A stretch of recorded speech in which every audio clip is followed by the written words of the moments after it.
Middle English literature. Its time frame is 1066 to 1500. This age is also known as medieval era. And this age is also considered as the dark age. Why this is considered as the dark age? Because knowledge was based on authority. Authority of Bible and Aristotle. So questioning was not allowed at that time. And experimentation was discouraged because it is said that it can move us to errors. And errors are responsible for sins, and damnation is confirmed due to sins. And the human beings were considered imperfect creature, and the negative tone was promoted, and no rich literature and culture was there. At that time, Bible was translated by Saint Jerome, and he said no one can question on him. So we can analyze that the society of that time was ignorant and under the full influence of church or authority. They were taking full advantage from that society. So this is a brief introduction about Middle English literature or medieval era. So next we will discuss about what was the main starting point. मतलब कि ऐसा क्या हुआ था कि ये medieval era start हुआ. And that was the attack of Normans on English in 1066 AD. And 1066 AD is the initial point of medieval era. ये वही पॉइंट्स हैं जो हमने पिछली एज में भी डिस्कस किए थे कि जब विलियम फर्स्ट ने आकर कब्जा कर लिया था ब्रिटेन पर। और वो कौन सी लैंग्वेज को साथ लेकर आए थे? That was a French language. अब उन नॉर्मन्स को फ्रेंच लैंग्वेज कहाँ से आती थी? बिकॉज जो नॉर्मन्स थे वो ऐसे लोग थे जो अटैक करते थे। पहले उन्होंने अटैक किया था फ्रांस पर और वो लुटेरे कंसिडर किए जाते थे। और उन्होंने नॉर्दर्न जो लैंड्स थी उन सब पे भी अटैक किए थे। जब वो फ्रांस गए तो उन्होंने वहाँ पर उनकी लेडीज़ के साथ शादी कर ली and they seek their culture and then attacked on England in 1066 and इस तरीके से जो इंग्लैंड की या ब्रिटेन की जो लैंग्वेज थी वो ओल्ड इंग्लिश और फ्रेंच मिक्स हो गई और वो एक नई लैंग्वेज बन गई। अब वो जो नॉर्मन्स थे जबकि वो फ्रांस में रहते थे तो वो ब्रिलियंट बन गए थे, काफ़ी ब्रिलियंट कंसिडर किए जाते थे। जो ब्रिलियंट होने के साथ साथ उन्होंने अटैक करना, लड़ना झड़ना ये चीज़ें नहीं भूली थी। So they were considered very powerful, brilliant and they were northern man. They introduced the French culture in England and that was considered very useful for England। और उस टाइम पे फिर ओल्ड इंग्लिश जो है वो डेड हो गई और उस टाइम पे एक न्यू लैंग्वेज जो है वो प्रमोट की गई। और वो न्यू लैंग्वेज जो थी वो फ्रेंच लैंग्वेज का जो कि ऑफिशियल कंसिडर की जाती थी और ओल्ड इंग्लिश जो कॉमन मैन लोगों की थी आपस में, तो उस दोनों का मिक्सचर बनी जिसको कहते हैं एंग्लो नॉर्मन्स लैंग्वेज। और इसके बाद कुछ इम्पोर्टेंट एस्टेब्लिशमेंट्स भी हैं like university of Oxford, university of Cambridge, London hub of writing. तो इन यूनिवर्सिटीज़ वगैरह की भी जो एस्टेब्लिशमेंट थी वो इसी एज में की गई थी। और जो बुक्स थी that were expensive at that time because there was no printing system. तो इसके बाद आ जाता है 1200 में इंग्लिश जो है वो दोबारा से ज़िंदा हुई और इसको कहा जाता है इन बिटवीन लैंग्वेज। अब 1066 से 1200 तक ऑलमोस्ट 150 ईयर्स बनते हैं। तो इस दौरान में जो ऑफिशियल लैंग्वेज रही थी वो एंग्लो नॉर्मन्स की लैंग्वेज थी और उस टाइम पे क्या था, चर्च का एक इलीगल तौर पर कंट्रोल था लोगों के ऊपर।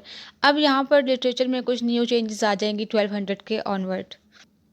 इसके ऑनवर्ड रोमांस लिटरेचर लिखा जाने लगा बाय नॉर्मन्स और एक राइटर था जिसका नाम था लेमैन्स ब्रूट।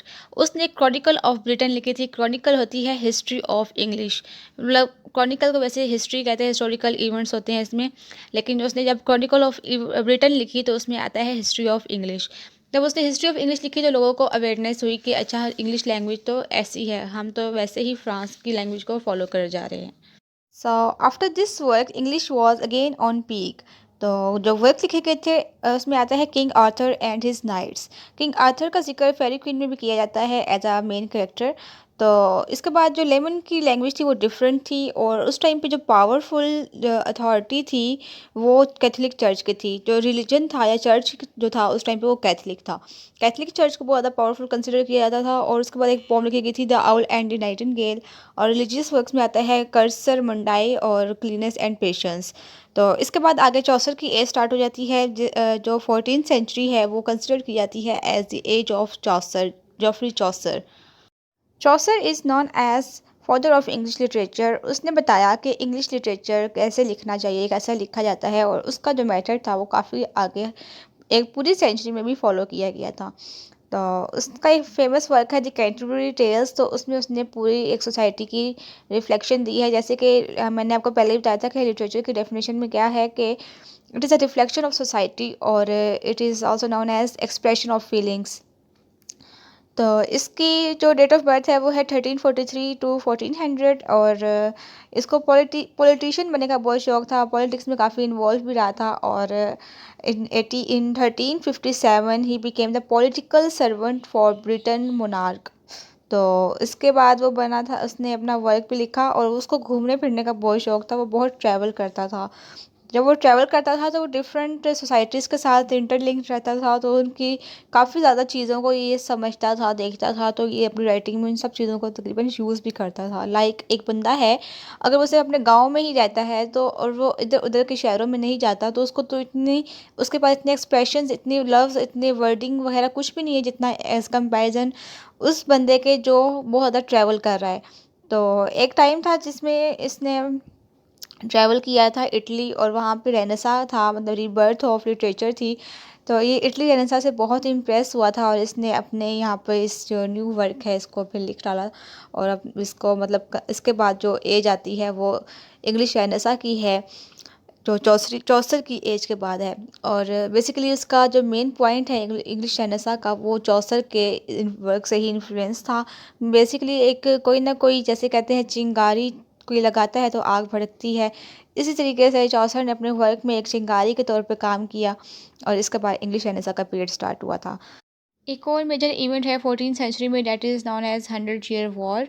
और ये वॉर जो थी ये इंग्लैंड एंड फ्रांस के दरमियान में हुई थी, और इसमें इसने पार्टिसिपेट भी किया था चौसर ने। और इसके उस टाइम पे जो किंग था वो किंग एडवर्ड थर्ड था, और इसको पकड़ भी लिया गया था, और फिर किंग एडवर्ड ने ही पैसे देकर, कुछ पाउंड्स देकर इसको रिलीज़ करवाया था। तो इसने शादी की थी 1366 में, और 1369 में इसने बुक ऑफ डचेस लिखी थी। और फिर इसका ट्रैवल करने का बहुत शौक था, ये ट्रैवल करता ही रहता था। फिर 1377 में किंग एडवर्ड थर्ड की डेथ हो जाती है, तो फिर किंग बन गया रिचर्ड सेकंड। और उस टाइम पे जो इसके कंटेम्प्रेरी थे चौसर के, वो थे John Gower and William Langland. उसके बाद एक और आते हैं प्रोज राइटर, जिनका नेम है जॉन विक्लिफ, और उन्होंने इन्फ्लुएंस किया था प्रोटेस्टेंट्स को, और उन्होंने अपने वर्क के थ्रू क्रिटिसाइज किया था कैथलिक चर्च को। और फिर एक मूवमेंट चली थी जिसका नेम है लोलर्ड मूवमेंट, और इसको रिफॉर्मेशन मूवमेंट भी कंसिडर किया जाता है। इस मूवमेंट का बेसिक पर्पस यही था कि जो बाइबल है उसको, जो कॉमन मैन की लैंग्वेज है उसमें ट्रांसलेट किया जाए, क्योंकि जो उस टाइम पे कैथलिक चर्च के प्रीस्ट वगैरह थे, जो भी उसके या जो भी वहाँ पर उनकी अथॉरिटी होती थी, वो बाइबल को ऐसे ट्रांसलेट किया हुआ था कि वो सिर्फ उनको फ़ायदा देती थी, और जो बाकी पब्लिक थी उसके लिए बिल्कुल अपोजिट उनके रूल्स होते थे। तो ये यहाँ पर मूवमेंट का बेसिक पर्पस यही था कि जो बाइबल है उसको कॉमन मैन की जो लैंग्वेज है उसमें ट्रांसलेट किया जाए, और फिर जॉन विक्लिफ ने बाइबल को ट्रांसलेट किया था इंग्लिश लैंग्वेज में। फिर उस टाइम पे एक प्लेग भी आ गया था जिसको कहते हैं ब्लैक डेथ के नेम से कहते हैं, जो 1348 में था। और उसको कहते हैं कि उससे 30 to 60% जो पॉपुलेशन है वो ख़त्म हो गई थी। इसके बाद कुछ इंपॉर्टेंट डेट्स हैं जो चौसर से रिलेटेड हैं। In 1380, he was accused for the rape of a girl whose name is Cicely. 1387 में इसकी वाइफ की डेथ हो जाती है, और 1388 में कैंटरबरी टेल्स लिखना स्टार्ट करता है। 1389 में रॉयल अपॉइंटमेंट मिल जाता है, और 1391 में जॉब छोड़ दी थी इसने, और 1398 में इसने कैंटरबरी टेल्स लिखना भी छोड़ दिया था। और फिर 1400 में इसकी डेथ हो जाती है, और 1556 में को मूव कर दिया गया वेस्ट विंटर एबे में, that is considered as a poets corner. 1400 के बाद जो एक सदी पूरी जो है 1500 तक 1 सेंचुरी, उसको उसमें कोई लिटरेचर नहीं लिखा गया, ख़ास वर्क नहीं लिखा गया, बस उसमें चौसर के वर्क को ही कॉपी किया जाता था। और 15th सेंचुरी जो है सो कहते हैं कि वो फुली कॉपीड है, उसमें कोई रियल लिटरेचर नहीं लिखा गया। और इसमें एक और मेजर इवेंट होता है 15th सेंचुरी में, जो कि 1476 में है। विलियम कैक्सटन ने प्रिंटिंग प्रेस को इंट्रोड्यूस करवाया था। तो इसका मतलब ये कि अब जो लिटरेचर है वो आम होने जा रहा है। लाइक अब प्रिंटिंग प्रेस आ गई है तो लोग ज़्यादा से ज़्यादा बुक्स परचेज़ करेंगे। अब जो बुक्स ऐसे प्रिंट हो रही हैं, पहले जो हाथों से लिखी जाती थी और लॉन्ग टाइम टेकिंग होती थी, तो इस तरीके से अब जो लिटरेचर है वो हर घर में, जैसे कि कहते हैं, पहुंचेगा और लोगों में अवेयरनेस ज़्यादा आएगी। तो इसका मतलब है कि आगे जो रेनेसा के लिए एक प्लेटफॉर्म जो है वो रेडी किया जा रहा है। There is a review for this age.